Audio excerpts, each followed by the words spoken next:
తిరిగేవయ్యా భిక్షమందుకొని మోక్షాన్నిచ్చి భక్తులను రక్షించేవయ్యా బయటి చోలను కుడికి ఏసిని పల్ల జడల పాయలను ఊపుతూ గడప గడప పూజలనే అంది ఘనముగాను దీవించేవయ్యా పులితో లేనువు దుట్టినవో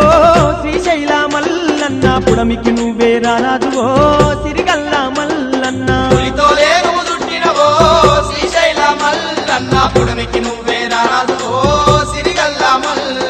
కొండ కోనల్లున్నావో శ్రీశైల మల్లన్న కోటి మాయల దేవుడవో